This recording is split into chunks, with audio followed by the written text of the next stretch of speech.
नमस्कार। राति 8 बजेको जनता समाचारमा स्वागत छ। म अनिस्मा बस्नेत। म कावेरी पौडेल। सबैभन्दा पहिले प्रमुख समाचार। प्रधान न्यायाधीशको राजीनामा माग गर्दै बारको आन्दोलन जारी। प्रधान न्यायाधीश विरुद्ध महाभियोगको तयारी भइरहेको सत्तारूढ सांसदहरूको खुलासा। राप्रपाको नयाँ नेतृत्वका लागि कमल थापा र राजेन्द्र लिङदेनको उम्मेदवारी, आफू विजयी हुने दुवै प्रत्याशीको दावी। ऐतिहासिक तथा पुरातात्विक महत्त्वको सम्पदा काष्ठमाण्डवको पुनर्निर्माण सम्पन्न, चाँडै उद्घाटन गर्ने समितिको तयारी। भारतको हरियाणा राज्यमा कार दुर्घटना, 5 जनाको घटनास्थलमै मृत्यु, 1 जना गम्भीर घाइते। र शहीद स्मारक ए डिभिजन लिगमा थ्री स्टार र फ्रेन्च क्लब बीचको खेल 1-1 गोलको बराबर।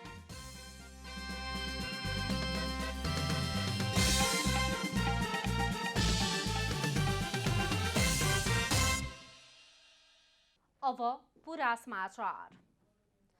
सत्तारूढ नेपाली कांग्रेसका सांसद राधेश्याम अधिकारी र नेकपा माओवादी केन्द्रका सांसद रामनारायण विडारीले प्रधान न्यायाधीश चोलेन्द्र शमशेर जबरा विरुद्ध संसदमा महाअभियोग लगाउने तयारी भइरहेको बताउनु भएको छ।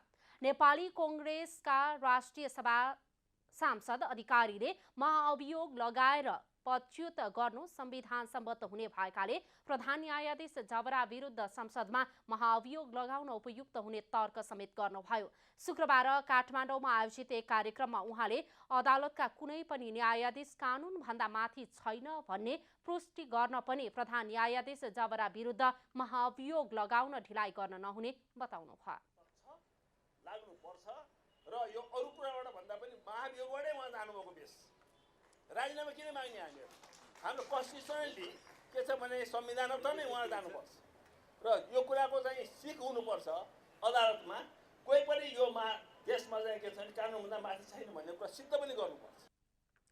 सत्ता साझेदार नेकपा माओवादी केन्द्रका सांसद विडारीले प्रधान न्यायाधीश जबरालाई महाअभियोग लगाउनका लागि यही मङ्सिर 28 गते संघीय संसद बैठक आह्वान गरिएको बताउनुभयो। उहाँले प्रधान न्यायाधीश जबरालाई भ्रष्टको संज्ञा दिँदै छानबिनका लागि 11 सदस्यीय संसदीय छानबिन समिति गठन हुने जानकारी समेत दिनुभयो। छानबिन समिति त्यही समितिमा भन्ने, त्यसको निम्ति दलहरूले हस्तक्षेप गरेर दलहरूले गरिसकेका काम। सांसद विडारीले संसदले महाअभियोग लगाएपछि मात्रै प्रधान न्यायाधीश जबराको बहिर्गमन हुने पनि बताउनुभयो। यता नेपाल बार एसोसिएसनले प्रधान न्यायाधीश चोलेन्द्र शमशेर जबराको राजीनामा माग गर्दै आन्दोलनलाई निरन्तरता दिइरहेको छ। शुक्रबार पनि सर्वोच्च अदालत परिसरमा प्रधान न्यायाधीश चोलेन्द्र शमशेर जबराको राजीनामा माग गर्दै एसोसिएसनले आफ्नो आन्दोलन जारी राखेको हो। त्यस क्रममा बारका अध्यक्ष चण्डेश्वर श्रेष्ठले प्रधान न्यायाधीश जबरा कोरोना पोजिटिभ भएको अवस्थामा स्वास्थ्य प्रोटोकल पालना समेत नगरी अरू न्यायाधीशलाई कायम मोकायम प्रधान न्यायाधीश बन्न नदिनका लागि जबरजस्ती डिस्चार्ज भएको आरोप लगाउनुभयो। उहाँले प्रधान न्यायाधीश जबराले संविधानको धारा 129 को उपधारा 6 बमोजिम कुनै कारणले प्रधान न्यायाधीशले आफ्नो पदको काम गर्न असमर्थ भएमा वा सर्वोच्च अदालतमा उपस्थित हुन नसकेमा सर्वोच्चका वरिष्ठतम न्यायाधीशले कायम मोकायम भएर काम गर्न सक्ने व्यवस्था रहेको स्मरण गराउँदै बारले यो विषयमा अगाडि नै ध्यानाकर्षण गराएको प्रश्न पार्नुभयो। अध्यक्ष श्रेष्ठले प्रधान न्यायाधीश जबरा कोरोना संक्रमित भएको 5 दिनमा नै डिस्चार्ज भएको न्याय सम्पादनको काम गर्नु गलत भएको भन्दै यस्तो गलत कामले आगामी दिनमा सर्वोच्च अदालतमा नराम्रो नजिर बस्ने जिकिर गर्नुभयो। धारा 6 अनुसार कुनै कारणले प्रधान न्यायाधीशले आफ्नो पदको काम गर्न असमर्थ भएमा सर्वोच्च अदालतमा उपस्थित हुन नसकेमा सर्वोच्च अदालतका वरिष्ठ न्यायाधीशले कायम भई काम गर्ने छ भन्ने व्यवस्था रहेको छ। त्यो हामीले ध्यानाकर्षण गराएका थियौँ। त्यो कायम अरूले नल्याओस्, अरूलाई दिनु हुँदैन भन्ने हिसाबबाट आज जबरजस्ती डिस्चार्ज हुनुभएको देखियो। अध्यक्ष श्रेष्ठले प्रधान न्यायाधीश जबराले कोरोना पोजिटिभ भई आइसोलेसनमा बसेको व्यक्तिले सर्वोच्च अदालतको प्रशासनिक कामको लागि हस्ताक्षर गर्न उपयुक्त नहुने बताउनुभयो। राष्ट्रिय प्रजातन्त्र पार्टी राप्रपाका अध्यक्ष कमल थापा र नेता राजेन्द्र लिङदेनले अध्यक्षका लागि मनोनयन दर्ता गराउनु भएको छ। शुक्रबार पार्टीको नेतृत्वका लागि अध्यक्ष थापा र नेता लिङदेनले आफ्नो प्यानलसहित राष्ट्रिय सभागृहमा पुगेर मनोनयन दर्ता गराउनु भएको हो। मनोनयन दर्तापछि सञ्चारकर्मीहरूसँग कुरा गर्दै अध्यक्ष थापाले आफू अत्याधिक बहुमतबाट विजयी हुने बताउनुभयो। उहाँले आफू पुनः नेतृत्वमा चुनिएपछि अध्यक्षका अर्का उम्मेद्वार राजेन्द्र लिङदेन लगायत सबैलाई समेटेर पार्टीलाई अघि बढाउने बताउनुभयो। नेपालको राष्ट्रियताको संरक्षण, प्रजातन्त्रको सुदृढीकरण, भ्रष्टाचारको अन्त्य, धर्म परिवर्तनको अन्त्य र बेरोजगारी समस्या समाधानको निमित्त सशक्त र प्रभावकारी भूमिका खेल्न सक्ने एउटा शक्ति निर्माण गर्ने उद्देश्यका साथ हामीले यो उम्मेदवारी दिएका। निर्वाचनमा अत्यधिक बहुमतबाट विजय हासिल गर्छौं र त्यसपछि राजेन्द्र लिङदेन लगायत सबैलाई समेटेर हामी अगाडि बढ्छौं।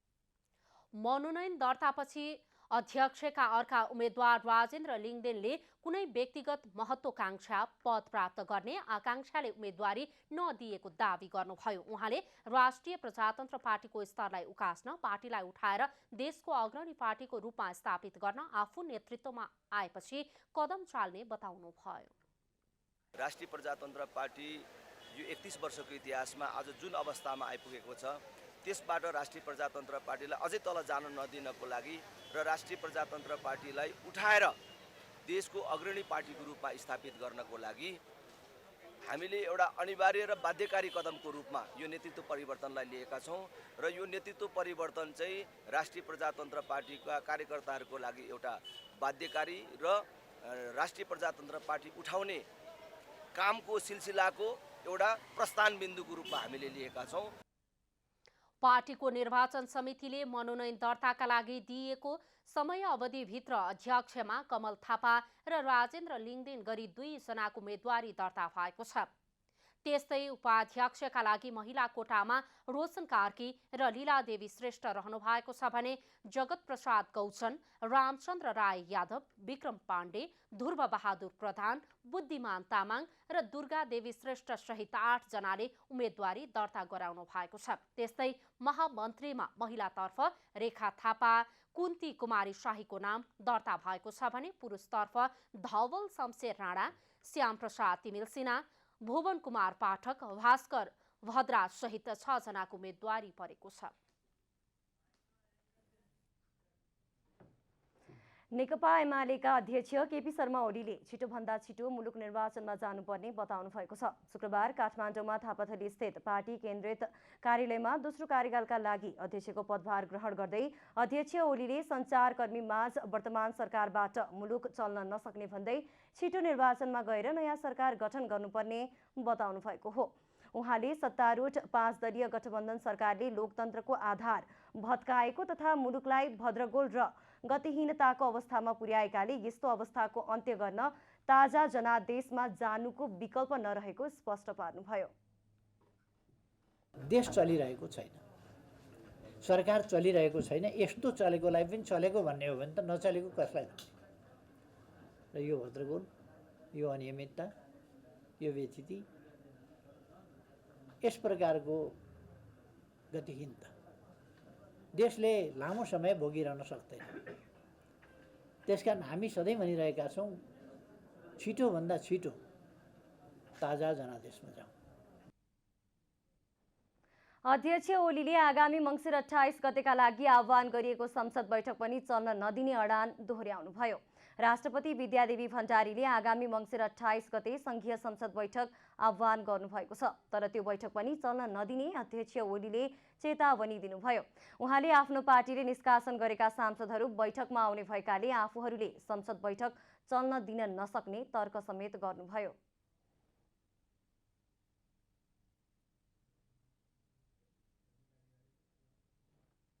हामीले निष्कासन गरेका व्यक्तिहरू, निष्कासित व्यक्तिहरू संसदभित्र राखेर सरकार चल्न, संसद चल्न, संसद कसरी चल्न सक्छ? नियमले गैर सांसदलाई सभामा बस्न दिँदैन, हामीले पार्टीबाट साउन 25 गते नै गरिसकिएका व्यक्तिहरू फेरि 28 गते आउँछन् भने त्यो कुरा त फेरि हामीलाई स्वीकार्य हुन सक्दैन। अध्यक्ष ओलीले आफ्नो पार्टीको 10औं महाधिवेशन अत्यन्तै सफलताका साथ सम्पन्न भएको दाबी समेत गर्नुभयो। नेकपा माओवादी केन्द्रको स्थायी कमिटी बैठकले विधान परिमार्जन गर्नका लागि 5 सदस्यीय उपसमिति गठन गरेको छ। शुक्रबार पार्टी कार्यालय पेरिस डाँडामा बसेको पार्टीको स्थायी कमिटीको बैठकले विधान परिमार्जन गर्नका लागि 5 सदस्यीय उपसमिति बनाएको छ। विधान परिमार्जन उपसमितिमा देव गुरुङ, पम्फा भुसाल, लीलामणि पोखरेल, जनार्दन शर्मा र मातृका यादव रहनु भएको छ। उपसमितिले आउँदो मङ्सिर 25 गतेसम्म विधान परिमार्जन गरिसक्ने पनि पार्टी प्रवक्ता कृष्णबहादुर महराले बताउनुभयो। प्रवक्ता महराले राष्ट्रिय सम्मेलनमा आउने प्रत्येक सदस्यहरूको प्रवेश शुल्क 2000 रुपैयाँ तोकेको पनि जानकारी दिनुभयो। उहाँले राष्ट्रिय सम्मेलनका लागि व्यवस्थापन उपसमितिहरू बनाइएको बताउनुभयो। बैठकले हितमान साक्यको नेतृत्वमा व्यवस्थापन उपसमिति र कृष्णबहादुर महराको नेतृत्वमा प्रचार प्रसार उपसमिति बनाउने निर्णय गरेको छ। त्यस्तै बैठकले राष्ट्रिय सम्मेलनका लागि स्वयंसेवक उपसमिति र स्वास्थ्य उपसमिति बनाउने निर्णय गरेको पनि बताउनुभयो। आउने प्रतिनिधिहरूको शुल्क तोकिया छ, प्रवेश शुल्क त्यो कति तोकिया छ भने 2000 प्रत्येक पार्टी सदस्यलाई। व्यवस्थापन उपसमिति खास सम्मेलनको व्यवस्थापन गर्नको निम्ति हितमान साक्यको नेतृत्वमा एउटा व्यवस्थापन उपसमिति निर्माण गरिएको छ। त्यस्तै प्रचार प्रसार उपसमितिमा कृष्णबहादुर महराको नेतृत्वमा अर्को एउटा उपसमिति बनाएको छ। प्रवक्ता महराले लेखा परीक्षणको प्रतिवेदन सार्वजनिक गर्नका लागि स्थायी कमिटीले अनुमति दिएको बताउनुभयो। उहाँले राष्ट्रिय सम्मेलनबाट हरेक प्रदेशमा घाइते र अपाङ्गहरूको हकहित सुरक्षित गर्ने निर्णय गरिएको पनि बताउनुभयो। बैठकले प्रत्येक प्रदेशबाट राष्ट्रिय सम्मेलनमा 30 जना प्रतिनिधि सहभागी हुने गरी कार्यविधि बनाएको र केन्द्रीय प्रतिनिधिको संख्या थप्न अध्यक्ष पुष्पकमल दाहाललाई प्रस्ताव तयार पार्ने जिम्मेवारी समेत दिएको छ। ऐतिहासिक तथा पुरातात्विक महत्त्वको सम्पदा काष्ठमाण्डपको पुनर्निर्माण कार्य सम्पन्न भएको छ। शुक्रबार काष्ठमाण्डप पुनर्निर्माण समितिले पत्रकार सम्मेलन गर्दै काष्ठमाण्डपको पुनर्निर्माण सम्पन्न भएको घोषणा गरेको हो। विक्रम सम्वत 2072 सालको भूकम्पले भत्काएको काष्ठमाण्डपको पुनर्निर्माण सम्पन्न भएको र यसपटक भने देशका विभिन्न स्थानहरूबाट ल्याइएका काठहरू काष्ठमाण्डप बनाउनका लागि प्रयोग गरिएको समितिका अध्यक्ष राजेश साक्यले बताउनुभयो। अध्यक्ष साक्यका अनुसार अब काष्ठमाण्डपलाई एउटै रुखको काठबाट बनेको भन्न मिल्दैन। उहाँले भूकम्प अघिको संरचनामा प्रयोग भएका काठ 5औं शताब्दीका भएको तर काष्ठमाण्डप 7औं शताब्दीमा निर्माण गरिएको बताउनुभयो। अध्यक्ष साक्यले अब चाँडै नै काष्ठमाण्डपको उद्घाटन गर्ने मिति सार्वजनिक गर्ने पनि बताउनुभयो। काष्ठमाण्डपको रूपमा सम्पूर्ण काम सकिसकेको अवस्था छ। अब यसको पहिलोको बहार मात्र राख्ने बाँकी छ। त्यसकारण अब हामी यो काष्ठमाण्डप अब यसो सबैको जनमानस पनि चासोको विषय हो, उद्घाटनतिर लाग्ने भनेर कुरा पनि आइरहेको छ। करिब यसको उद्घाटनको पनि अब हामी चिठीमिठी तोकौँ भनेर पनि हामीले सल्लाह गरिरहेका छौँ। अध्यक्ष साक्यले पुनर्निर्माणका क्रममा काष्ठमण्डपमा अहिले काठ बाहेक ढुङ्गा, माटो, इट्टा, तामा लगायतका सामग्रीको प्रयोग गरिएको बताउनुभयो। काष्ठमण्डप पुनर्निर्माणका लागि 11 करोड 50 लाख विभिन्न निकायबाट अनुदान सहायता प्राप्त भएको थियो भने यसको पुनर्निर्माणमा करिब 11 करोड 39 लाख खर्च भएको पनि समितिका अध्यक्ष साक्यले बताउनुभयो। जनता समाचारमा अब छोटो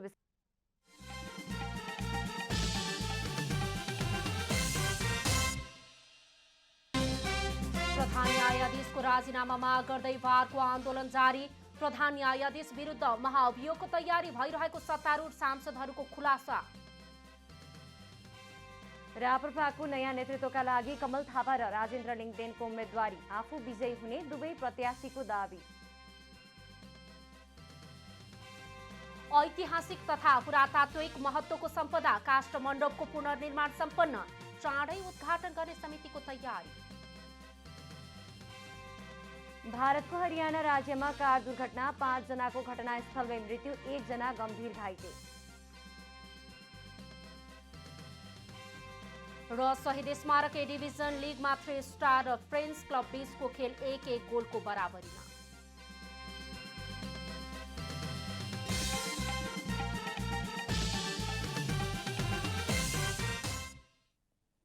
जनता समाचारमा अब थप समाचार। 30औं अन्तर्राष्ट्रिय अपाङ्ग दिवस नेपालमा पनि विभिन्न कार्यक्रमको आयोजना गरी जनचेतना फैल्याउने उद्देश्यका साथ मनाइएको छ। अपाङ्गता सम्बन्धी विभिन्न विषयमा छलफल गर्न यो दिवस मनाउन थालिएको हो। शुक्रबार अन्तर्राष्ट्रिय अपाङ्ग दिवस। अपाङ्गता भएकाहरूको हक र उनीहरूको अधिकार सुनिश्चित गर्ने उद्देश्यले यो दिवस मनाउने गरिन्छ। यस वर्ष पनि हाम्रो प्राथमिकताको आधार अपाङ्गता भएका व्यक्तिको अधिकार भन्ने नाराका साथ अन्तर्राष्ट्रिय अपाङ्गता दिवस मनाइएको छ। अपाङ्गता सम्बन्धी विभिन्न विषयमा छलफल गर्न र यससँग सम्बन्धित समस्याहरूको समाधानका लागि विभिन्न कार्यक्रमहरू गरिन्छ। 2 वर्षदेखि विश्व नै कोभिड-19 सँग लडिरहेको छ। यो समयमा अपाङ्गता भएका व्यक्तिहरूका लागि पनि चुनौती थपिएका छन्। यत्रो ठुलो कोरोना आउँदा पनि हामी पनि त्योबाट अछुतो रहन सकेनौँ र हाम्रो 13 जना अपाङ्गता भएका व्यक्तिहरूलाई कोरोना पोजिटिभ देखियो र उहाँहरूलाई हामीले त्यस्तो कोरोना भएका व्यक्तिहरूलाई छुनु हुँदैन, छेउमा जानु हुँदैन भन्दा पनि हामी र हाम्रा कर्मचारीहरू सबै मिलेर उहाँहरूको स्याहार गऱ्यौँ हामीले। र सुखद कुरो चाहिँ के हो भने कुनै पनि हाम्रो त्यस्तो नराम्रो घटना घटेन। 13 जनालाई चाहिँ हामीले बचाउन सफल भयौँ। पोलियो थोपा, जुकाको औषधि र भिटामिन नखाएका कारण अपाङ्गता भोग्नु परेका ज्ञानेन्द्र अधिकारीको आफ्नै पीडा छ। मेरो चाहिँ पोलियो केस हो र सानोमा पोलियोको थोपाको कारणले जुन देखिएको अहिले राष्ट्रिय स्तरबाट पोलियो जुगाको औषधि विविध प्रोग्राम गर्छ। त्यसै प्रोग्राममा पोलियो थोपा पनि सबै 100% हुँदैन। त्यसमध्येमा पनि 100% नपर्नेमा म परेँ। वैदेशिक रोजगारीमा जाँदा दुर्घटना भोगेका कृष्ण खड्काको अहिले घाँटी बाहेक कुनै पनि अङ्ग चल्दैन, तर दिमागको प्रयोगबाट धेरै कुरा गर्न सकिने उनको अठोट तारिफ योग्य छ। भएको घटना चाहिँ मलेसियामा भयो। घटना भइसकेपछि लगभग 10 महिना जति त मेरो आवाजै पनि थिएन। पहिला म चाहिँ 24 घन्टा भेन्टिलेटरमै थिएँ अनि मेरो आवाज पनि आउँथेन कि पहिला बोल्नलाई। म त धेरै लगभग 1 वर्षपछि मात्रै नेपालमा आयो होइन। नेपालमा आउँदाखेरि म खासै त्यसरी गाउँघरतिर चाहिँ म गएकै छैन अहिलेसम्म। यसरी जुन दिन घर छोडेर हिँडेँ त्यहाँबाट चाहिँ म गाउँमा चाहिँ फर्केर चाहिँ गएको छैन होइन। तर हस्पिटलमा भेट्न आउँदाखेरि चाहिँ अब मान्छेहरूले भन्ने हुन्छ नि, कसैले राम्रै पनि प्रतिक्रिया दिने, कसैले चाहिँ प्रतिक्रिया नराम्रो दिने, त्यो चाहिँ हुन्छ नै। केही वर्ष पहिलेसम्म नेपालमा अपाङ्गता भएका व्यक्तिहरूलाई फरक नजरले हेर्ने गरिन्थ्यो। बदलिँदो युग र परिस्थितिसँगै अपाङ्गता भएका व्यक्तिहरूलाई हेर्ने दृष्टिकोणमा पनि परिवर्तन हुँदै गएको पाइन्छ। क्यामेरामा जेपी श्रेष्ठका साथ यशोदा चौलागाई। रामेछापका अपाङ्गताहरूले राज्यले अपाङ्गता सम्बन्धी कानुन कार्यान्वयन नगरेको गुनासो गरेका छन्। अपाङ्गता भएकाहरूको लागि कानुन राम्रो बने पनि कानुन कार्यान्वयनमा सरकार अनुदार बनेको उनीहरूको आरोप छ।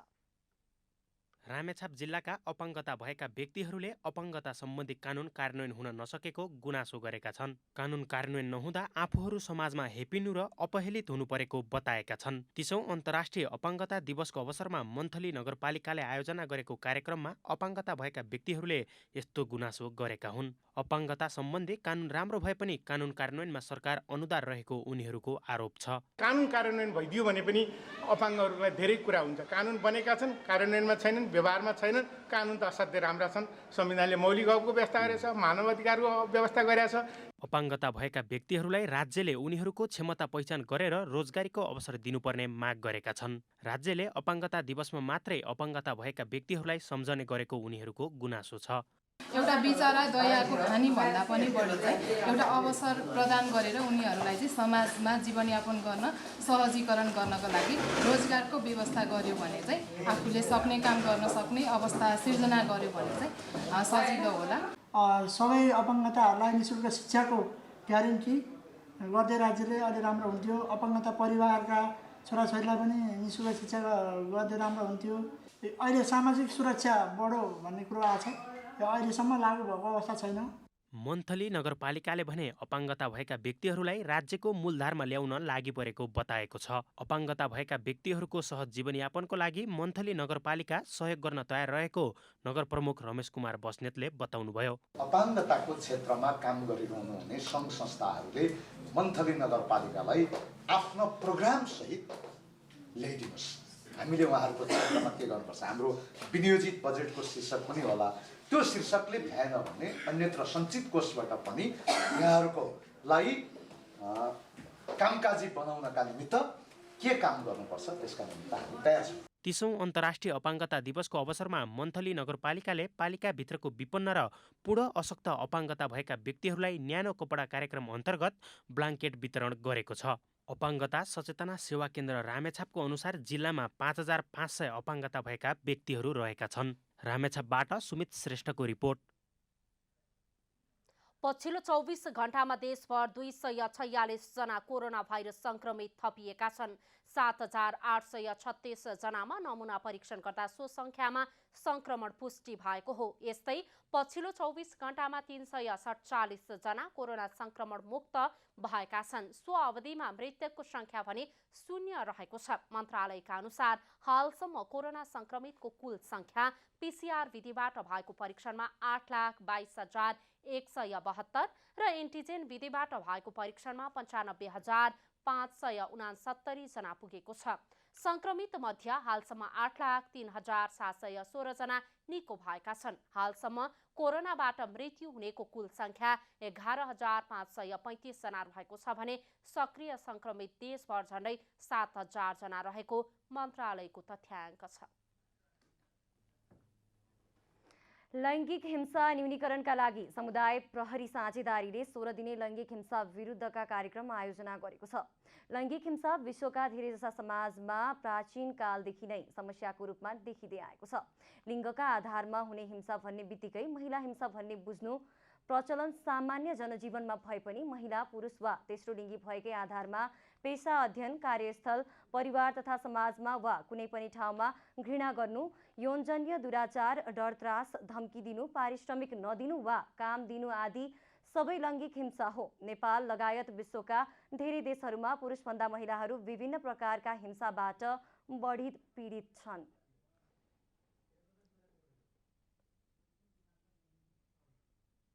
अहिले महिला मात्रै नभएर हाम्रो अहिले थर्ड जेन्डर तेस्रो लिङ्गीको कुराहरू पनि आइरहेको छ। त्यसले गर्दाखेरि चाहिँ हामी महिलाको मात्रै होइन हिंसाको कुरा नगरेर आज हामी सबै एउटा चाहिँ यो सोसियल इस्यु हो, यो लैङ्गिक इस्युको मात्रै नभएर चाहिँ हामीले त्यसरी कुराहरू चाहिँ हामी गर्न सक्छौँ।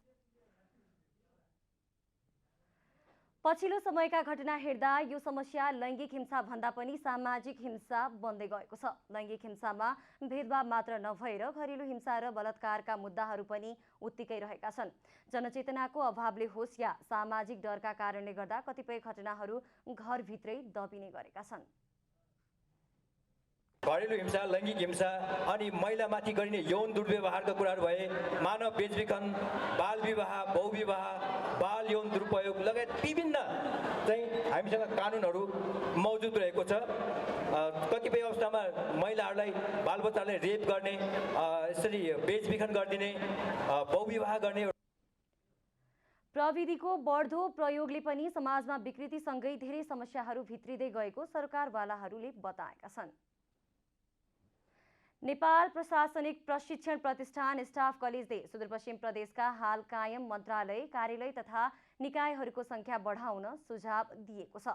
स्टाफ कलेजले बुझाएको संरचना सम्बन्धी सर्वेक्षण प्रतिवेदनमा हाल कायम कर्मचारीको पद र दरबन्दीमा पनि हेरफेर गर्नुपर्ने, जिल्लामा एकीकृत सेवा केन्द्रका रूपमा कार्यालय स्थापना गर्नुपर्ने लगायतका सुझाव समेटिएको छ। सुदूरपश्चिम प्रदेशमा सरकारबाट स्वीकृत 112 र प्रदेश सरकारबाट थप गरिएका अस्थायी कार्यालय 21 गरी मन्त्रालय सहित जम्मा 133 निकाय सञ्चालनमा छन्। नेपाल सरकारबाट स्वीकृत दरबन्दी संख्या 2661 मध्ये 1639 पदमा पदपूर्ति भएको छ।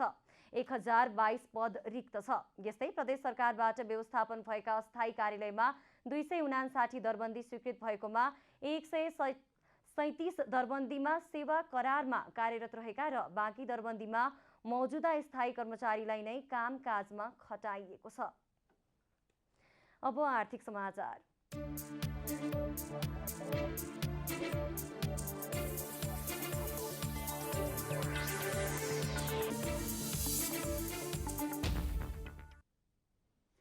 इलाममा निर्माणाधीन फाल्गुनन्द सुकी लुम्बा विमानस्थलको धावन मार्गमा कालोपत्री गर्ने काम पूरा भए पनि उडान भने अन्यलमा छ।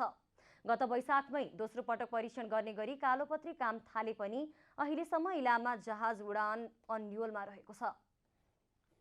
इलामको सुकिलुम्बा विमानस्थलको धावन मार्गमा कालोपत्रे निर्माण कार्य सम्पन्न भएसँगै इलामबाट जहाज उड्ने सपना पूरा हुनेमा जिल्लावासी खुसी थिए। 670 मिटर लम्बाइ र 20 मिटर चौडाइ भएको विमानस्थलको धावन मार्गमा कालोपत्रे निर्माण कार्य सम्पन्न भए पनि अहिलेसम्म उडान परीक्षण नहुँदा इलामवासी निराश भएका छन्। जिल्लाकै गौरवपूर्ण आयोजनाको रूपमा मानिएको सुकिलुम्बा विमानस्थलमा जहाज नउड्नुले आयोजना अल्पत्र पर्ने हो कि भन्ने चिन्ता देखिन थालेको छ।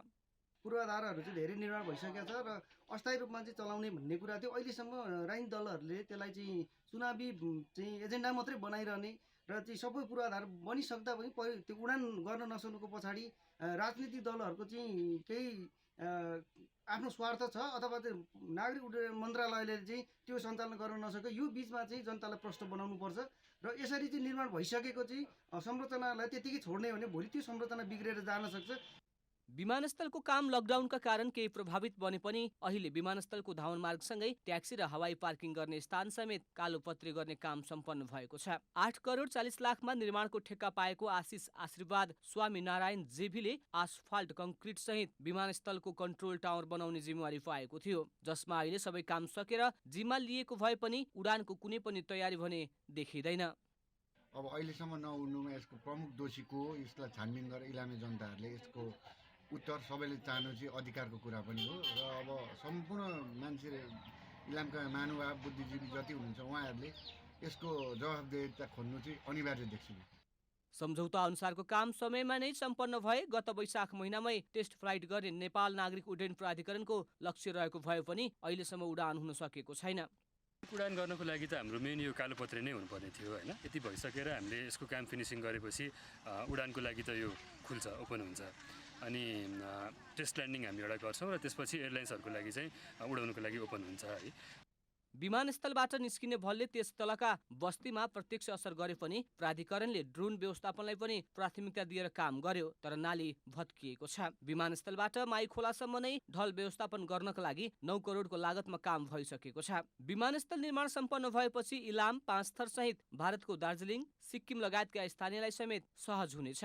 सुकिलुम्बाको एउटा बस्ती नै उठाएर 328 रोप्ने जमिन अधिग्रहण गरेर विमानस्थल निर्माण थालिएको थियो। 2058 सालमा नै प्रक्रिया थालिएको विमानस्थल 2068 सालमा तत्कालीन प्रधानमन्त्री झलनाथ खनालले शिलान्यास गरे पनि लामो समयसम्म निर्माण सुरु हुन सकेको थिएन। बल्ल तल्ल निर्माण थालेर कालोपत्री सम्पन्न भइसक्दा पनि सञ्चालन भने अन्यल देखिएको छ। इलामबाट भागीरथ भण्डारीको रिपोर्ट। जनता समाचारमा अब छोटो विश्राम।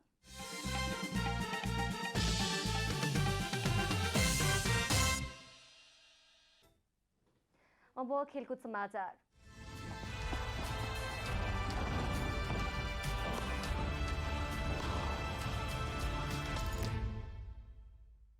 बागमती प्रदेशमाथि 8 विकेटको शानदार जित निकाल्दै सुदूरपश्चिम प्रदेश राजधानीमा जारी अन्डर-19 पुरुष राष्ट्रिय क्रिकेट प्रतियोगिताको फाइनलमा प्रवेश गरेको छ। कीर्तिपुर स्थित त्रिभुवन विश्वविद्यालयको मैदानमा भएको खेलमा सुदूरपश्चिमले बागमती प्रदेशलाई हराउँदै लुम्बिनीसँग उपाधि प्रतिस्पर्धाका लागि स्थान सुरक्षित गरेको हो। 6 खेलमध्ये 4 खेलमा जित निकालेको सुदूरपश्चिमले राम्रो रन रेट बनाउँदै शीर्ष 2मा रहेर फाइनलमा स्थान सुरक्षित गरेको हो। लुम्बिनीसँग उपाधि भिडन्तका लागि स्थान बनाउने क्रममा 96 रनको लक्ष्य सुदूरपश्चिमले 32.1 ओभरमा 2 विकेट गुमाएर पूरा गरेको हो। कप्तान खडक बोहराले 5 रनको पारी खेल्दा बसन्त कार्की 11 रनमा पवेलियन फर्किए। सुदूरपश्चिमको 2 विकेट निकाल्ने क्रममा बागमतीका गौतम केसी र प्रतीश जीसीले समान 1-1 विकेट हात पारे। यसअघि टस हारेर पहिला ब्याटिङको निम्तो पाएको बागमतीले 30.1 ओभरमा सबै विकेट गुमाएर मात्र 95 रन जोडेको थियो। बागमतीका लागि विवेक मगरले सर्वाधिक 32 रन जोड्दा क्रिस कार्कीले 17 रन जोड्नु बाहेक अन्य ब्याट्सम्यानले दोहोरो अङ्क जोड्न सकेनन्। बागमती प्रदेश विरुद्ध बोलिङ गर्ने क्रममा सुदूरपश्चिमका हेमन्त धामीले सबैभन्दा धेरै 5 विकेट हात पारे। धामीले 10 ओभर बोलिङ गर्दा 4 मेडन ओभर गर्दै 19 रन खर्चिएका थिए। यस्तै शेरमल्ल पनि बागमती विरुद्ध उत्कृष्ट बोलिङ गर्दै 4 विकेट निकाले। 5.1 ओभर बोलिङ गरेका मल्लले 31 रन खर्चिए। यससँगै राजधानीमा जारी वाइवाई अन्डर-19 क्रिकेट प्रतियोगितामा राउन्ड रोबिन लिगका खेल सकिएका छन्। प्रतियोगितामा फाइनल खेल आइतबार हुनेछ। शहीद स्मारक ए डिभिजन लिग फुटबलमा 3 स्टारले फ्रेन्ड्स क्लबसँग बराबरी खेल्दै अङ्क बाँडेको छ। शुक्रबार भएको खेलमा 3 स्टारले फ्रेन्ड्ससँग 1-1 गोलको बराबरी खेलेको हो। दोस्रो चरणको खेलमा नवप्रवेशी सातो बाटो युथ क्लबसँग पराजित भएको 3 स्टार विरुद्ध फ्रेन्ड्सले पहिलो हाफ गोलरहित बराबरी खेलेको थियो। खेलको 51औं मिनेटमा नाथानिल जुडे गार्सियाले हेडर मार्फत उत्कृष्ट गोल गर्दै फ्रेन्ड्सलाई अग्रता दिलाएका थिए। कप्तान प्रकाश बुढाथोकीको क्रसलाई सदुपयोग गर्दै जाली चुमाउँदै बलियो टोली विरुद्ध अग्रता निकालेका थिए। त्यसपछि दबावमा परेको 3 स्टारले काउन्टर अट्याकको रणनीति अपनाउँदै फ्रेन्ड्सलाई दबावमा राख्न पुग्यो। कप्तान प्रकाश बुढाथोकी चोटग्रस्त हुँदै उपचारका लागि बाहिरिएको अवस्थामा कम खेलाडी भएको फाइदा उठाउँदै 3 स्टारले बराबरी गोल फर्काउन सफल भयो। 83औं मिनेटमा हेमन्त थापा मगरको क्रसलाई मिक्सेन तामाङले गोल गर्दै 3 स्टारलाई 1-1 गोलको बराबरीमा ल्याएर उक्त नतिजा नै निर्णायक बन्यो। त्यसपछि पनि स्पष्ट अङ्कका लागि प्रयास गरे पनि 3 स्टार सफल हुन सकेन। बराबरी पछि 3 स्टारले 3 खेलबाट 4 अङ्क जोडेको छ। समान 3 खेल खेलेको फ्रेन्ड्सको 2 अङ्क भएको छ। यसअघि पहिलो खेलमा 3 स्टारले च्यासललाई 3-0 ले पराजित गरेको थियो भने दोस्रो खेलमा सातो बाटोसँग 1-0 ले स्तब्ध भएको थियो। फ्रेन्ड्सले पहिलो खेलमा सातो बाटोसँग गोल रहित बराबरी र दोस्रो खेलमा सङ्कटालाई 2-1 को नतिजा सुम्पिएको थियो।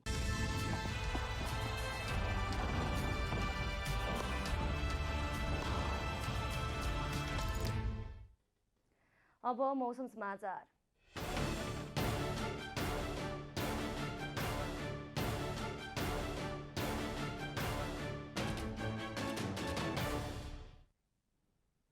आज राति कर्णाली, गण्डकी, लुम्बिनी र बागमती प्रदेशमा सामान्यदेखि पूर्णतया बदली रहनेछ। देशको उच्च पहाडी र हिमाली भूभागको केही स्थानहरूमा हल्कादेखि मध्यम हिमपातको सम्भावना रहेको जल तथा मौसम विभागले जनाएको छ। अब देशभरका विभिन्न स्थानका मौसम सम्बन्धी थप विवरण।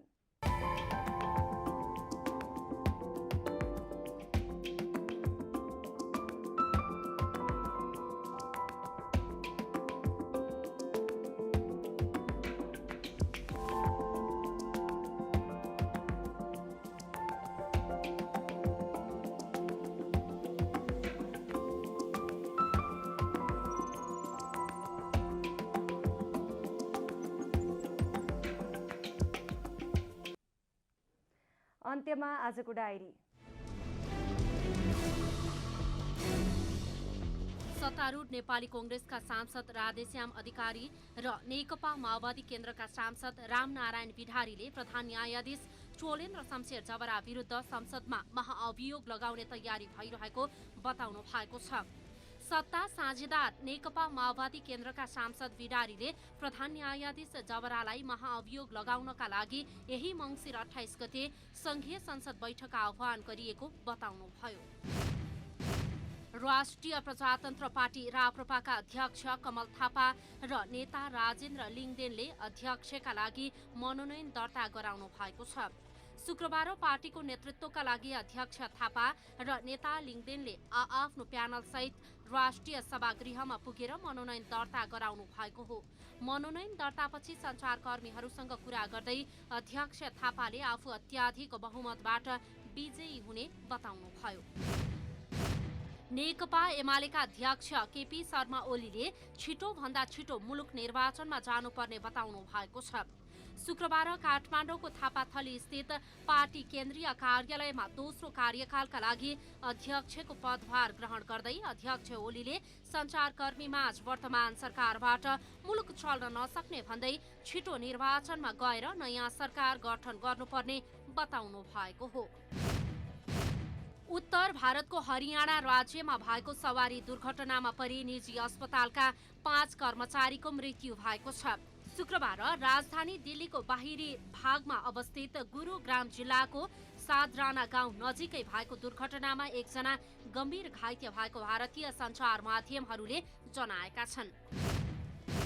शहीद स्मारक ए डिभिजन लिग फुटबलमा 3 स्टारले फ्रेन्ड्स क्लबसँग बराबरी खेल्दै अङ्क बाँडेको छ। शुक्रबार भएको खेलमा 3 स्टारले फ्रेन्ड्ससँग 1-1 गोलको बराबरी खेलेको हो। दोस्रो चरणको खेलमा नवप्रवेशी सातो बाटो युथ क्लबसँग पराजित भएको 3 स्टार विरुद्ध फ्रेन्ड्सले पहिलो हाफ गोल रहित बराबरी खेलेको थियो।